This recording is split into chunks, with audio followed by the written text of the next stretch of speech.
ఏంటి తమ్ముడు అంటే, అన్న మన పాస్టర్ గారు ఒక ఆయన చూపించారన్న. ఎవరు అన్నారు. చెప్పాడు, ఇలా ప్రవీణ్ పగడాలని మంచి ఆయన అన్న, చాలా మంచివాడు అన్న. నేను నిజంగా పేరు సర్లే అని చెప్పి దిగి అక్కడ రాజానగరం సిఐని, బొమ్మూరు సిఐ, వీళ్ళకి ఏం కావాలి మీకు అన్నాను. అలా యాక్సిడెంట్ అంటున్నారు. యాక్సిడెంట్ కాదన్నది, మర్డర్ అంట.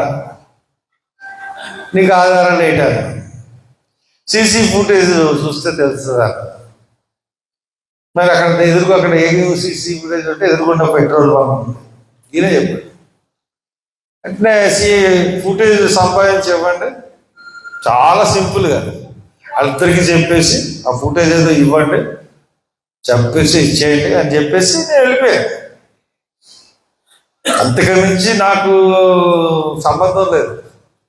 వెళ్ళిపోయిన తర్వాత నేను ఇంటికి వెళ్ళిన తర్వాత ఈ ఫ్యామిలీ అందరు కలిసి భోజనం చేయడం అలా కూర్చున్న తర్వాత ఆ ప్రవీణ్ పగడాల విషయంలో డాడీ ఇది చనిపోయిన పాస్టర్ కొంచెం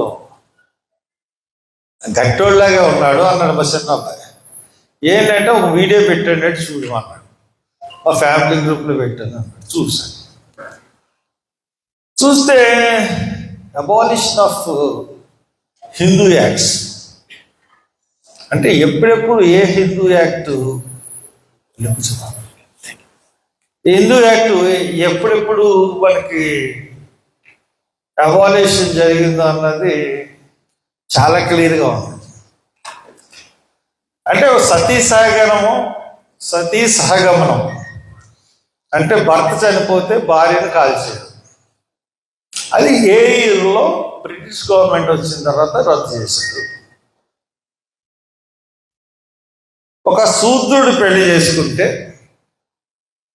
మొదటి 5 రాత్రులు బ్రాహ్మణుల దగ్గర పండుకునే ఆచారాన్ని బ్రిటిష్ వారు ఏ సంవత్సరంలో రద్దు చేశారు? సమాజంలోని దళితులు, అంటరాని వారు ఈ భూమి హక్కు లేదు, వాళ్ళు భూమి కొనుక్కునేటట్టుగా చట్టం ఎప్పుడు చేశారు? వాళ్ళు భూమి కొనుక్కోకూడదు అని ఉంటే ఆ చట్టాన్ని ఎప్పుడు రద్దుపరిచారు? జోగిరీ వ్యవస్థని ఎప్పుడు రద్దుపరిచారు? స్లావరీ వ్యవస్థని ఎప్పుడు రద్దుపరిచారు? ఇటువంటి బ్రిటిష్ హయాంలో మనం అనుకున్నాయన్ని చారిత్రాత్మక సాక్ష్యాలతో ప్రవీణ్ పగడాల్ గారు ఒక వీడియోలో చెప్పారు. నాకు బుర్ర తిరిగిపోయింది. నేను 2 సార్లు ఎంపీ చేసినోడిని, నాకే అనుకుంటా అన్న తప్పితే ఈ యాక్ట్లు ఉండి వీటిని బ్రిటిష్ వాళ్ళు వచ్చిన తర్వాతే రద్దు చేశారన్న విషయం చాలా క్లియర్గా ఆ రోజే తెలిసింది. చాలా మందికి తెలియని విషయం. అమ్మో చాలా సబ్జెక్ట్ ఉన్నాడు ఈయన అని అనిపించిన వెంటనే నేను సరే వెయిట్ చేస్తున్నాను. సాయంత్రం 4 మళ్ళీ ఆ తమ్ముడే ఫోన్ చేశాడు. ఫోన్ చేసి అన్న వీళ్ళు ఫుటేజ్ తీసుకున్నారు కానీ ఇవ్వట్లేదన్నా, నువ్వు వస్తే నేర్చుకోవడానికి రా నేను చూడంటే లేదు చాలా గొడవ జరుగుతుంది, తెలుగుదేశం వాళ్ళు కూడా అందరూ వచ్చున్నారు, ఇక్కడ అందరూ వచ్చారు, నువ్వు రా నన్ను ఉంటే కానీ మాకు న్యాయం జరగదు అనేసి అంటే సర్లే అని చెప్పి 4:30-5 వెళ్ళాను. లోన సిఏలు, డిఎస్పీలు, అడిషనల్ ఎస్పీలు అందరూ కూర్చుని ఉన్నారు. సాల్మన్ రాజు గారు కూడా ఉన్నారు. తర్వాత ఇంకా కొంతమంది ఉన్నారు, చాలామంది నాకు తెలీదు. నేను వెళ్ళాను. అతను రాజేష్ మహాసేన అన్న అతను ఉన్నాడు. అతను తెలుగుదేశం ఇంకో అతను రాజమండ్రి మంచోడు, కాశీ నవీన్ ఉన్నాడు. వీళ్ళిద్దరు ఉన్నారు రాజమండ్రి నుంచి. అతను క్రిస్టియన్స్ నుంచి. నాకు తెలిసిన వాళ్ళు 2 ఉన్నారు.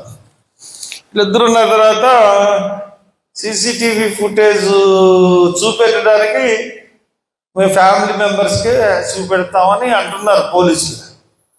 నేను వెళ్ళిన తర్వాత కూర్చుని, మీరు ఫ్యామిలీ మెంబర్స్ చూపెట్టడం ఏంటి, ఇది ఇష్యూ పబ్లిక్ అయిన తర్వాత మీరు ఫ్యామిలీ మెంబర్కి ఒక్కళ్ళకి చూపెడతామంటే అందరికీ చూపించండి అన్నారు. సరే చూపెడతాం సార్, మీరు చూడండి సార్ అని చెప్పి నాకు చూపించారు. ఆ కొవ్వూరులో ఆయన బ్రిడ్జ్ దాడుతున్నది, ఇక్కడి నుంచి ఇలాగ వచ్చింది, ఆ లారీ అంతా వెళ్ళిపోయింది, కార్లు వెళ్ళిపోయిన తర్వాత ఈయన పడిపోవడం వల్ల అప్పుడు రాలేదు, అది చూపించలేదు.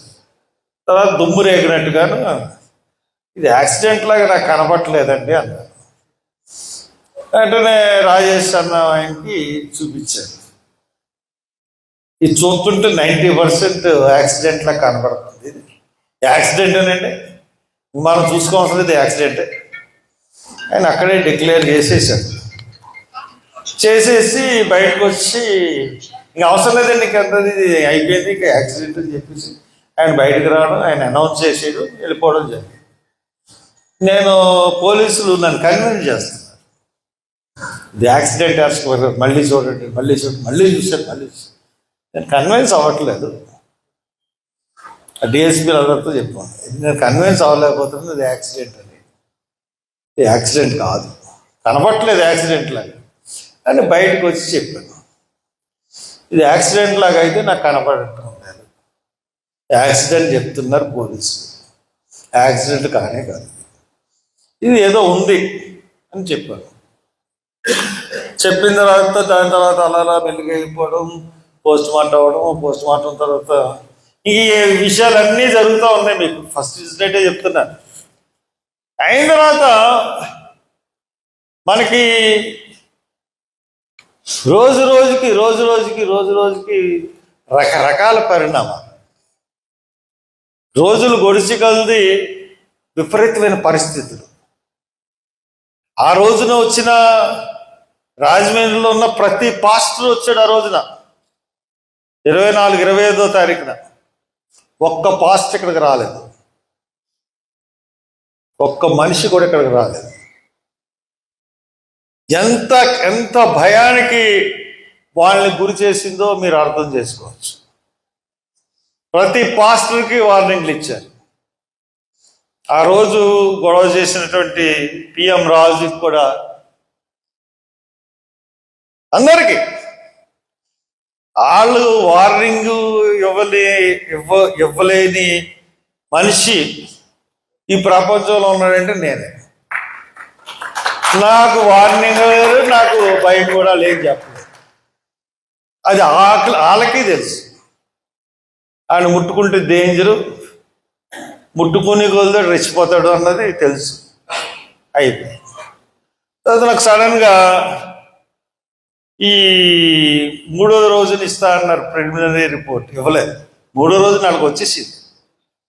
26వ తారీఖునే అటాప్సీ రిపోర్ట్ బయట వచ్చేసింది, కానీ ఇవ్వలేదు అది. దాని తర్వాత ఎన్క్విస్ట్ ఇవ్వలేదు, ఎఫ్ఐఆర్ ఇవ్వలేదు, ఏమీ ఇవ్వలేదు, బయట పెట్టలేదు. తర్వాత 4వ రోజు 5వ రోజు అయిన తర్వాత వీడియోలు రిలీజ్ అయినాయి, వైన్ షాపుల దగ్గర అక్కడ. సరే, అదంతా అయిపోయింది, అదంతా ఖండించాం. అది కాదు, అది ఫేక్ మనుషులు అన్నది అర్థమైపోయింది. మనకి ఇది హత్య అన్నది ఎక్కడ ద్రోవపడిందంటే, జాగ్రత్తగానండి, ఖచ్చితంగా ఇది హత్యే అని నేను ఎందుకు నమ్ముతున్నానంటే, మిమ్మల్ని కూడా ఎందుకు నమ్మమంటున్నానంటే, 24వ తారీఖు మధ్యాహ్నం అర్ధరాత్రి 11:20కి లాస్ట్గా బాడీ CCTVలో కనపడింది, మనిషి వెళ్తున్నట్టు. ఆ బాడీ ఎక్కడికో ఎప్పుడు వచ్చిందో తెలియదు. వెనకరించి బాడీని తీసుకురావడానికి పూర్తి ఆస్కారం ఉంది, అది నేను ఎస్టాబ్లిష్ చేశాను. అయిన తర్వాత ఆ బాడీ అక్కడ ఉంది. 25వ తారీఖున పోస్ట్ మార్టం ఈవినింగ్ అయింది. మనకు పోస్ట్ మార్టం రిపోర్ట్ కానీ ఏమి ఇవ్వలేదు. కానీ ఇది ఇలా జరుగుతూ ఉండగానే ఆయన బ్యాంక్ అకౌంట్స్ సీజ్ చేశారు. యాక్సిడెంట్ అయితే ఆయన బ్యాంక్ అకౌంట్స్ ఎందుకు సీజ్ చేయాలి? ది సెకండ్ వన్ థింగ్ ఏంటంటే ఆయన ల్యాప్టాప్, ఆయన ఐప్యాడ్ తీసుకెళ్ళారు. ఎందుకు వెళ్ళాలి? యాక్సిడెంట్ అయిన కేసులో ల్యాప్టాప్ని ఎందుకు తీసుకెళ్ళాలి, ఐప్యాడ్ని ఎందుకు తీసుకెళ్ళాలి? అసలు ఎవరికి ఎప్పుడు జరగదు కదా. అంటే ఏదో ఉంది, బలమైన సాక్ష్యం అదే మనం, ఇంకేం లేదు. తర్వాత నేను చూసినప్పుడు పాపం పదునైన ఆయుధంతో ఇక్కడ కొట్టారు. మీ దగ్గర చాలా మందికి ఆ ఫోటోలు తెలియదు, ఇప్పుడు మీ అందరికీ పెడతాను నేను. ఒకళ్ళకి వాట్సాప్ పెడతాను, ఒకళ్ళకి మీరు పంపించుకోండి ఆ ఫోటోలు. అది బొమ్మ చూసిన వెంటనే మనకు అర్థమైపోద్ది ఖచ్చితంగా 100% ఇది హత్య. ఇకపోతే అది వచ్చిన బుల్లెట్ మీద వచ్చినవాడు ఫేక్ కోడ్ అనడానికి ఒక ప్రబలమైన కారణం ఏంటంటే గన్నవరం మీటింగ్ గురించి ఆయన వచ్చాడు. ఆయన బయలుదేరినప్పుడు లాస్ట్గా మాట్లాడిన సామ్యుల్ బాబు, ఆయన ఏం చెప్పాడంటే గన్నవరం వాళ్ళు చాలా గొడవ చేస్తున్నారని ఆయన ఎదురుగుండానే మాట్లాడి, మీరు ఇంత షార్ట్ టైంలో మీటింగ్ పెట్టుకుని మీరు ఈ రకంగా నన్ను ఇబ్బంది పెట్టడం బాగాలేదండి, నేను వస్తాను 24వ తారీఖున, ఇది ఎవరికి తెలియదు, వస్తాను 24వ తారీఖున, ఇంకొకసారి నన్ను ఇంత షార్ట్ టైంలో మీరు ఇబ్బంది పెట్టొద్దండి అని చెప్పి ఆయన బయలుదేరక ముందు సాయంత్రం జరిగిన సంభాషణ.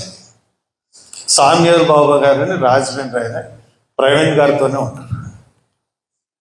తీరా చూస్తే 24వ తారీఖున ఈ ఫేక్ గాడు కదా, అందుకని గన్నవరం మీటింగ్కి వెళ్ళలేదు, దాన్ని స్కిప్ చేశారు.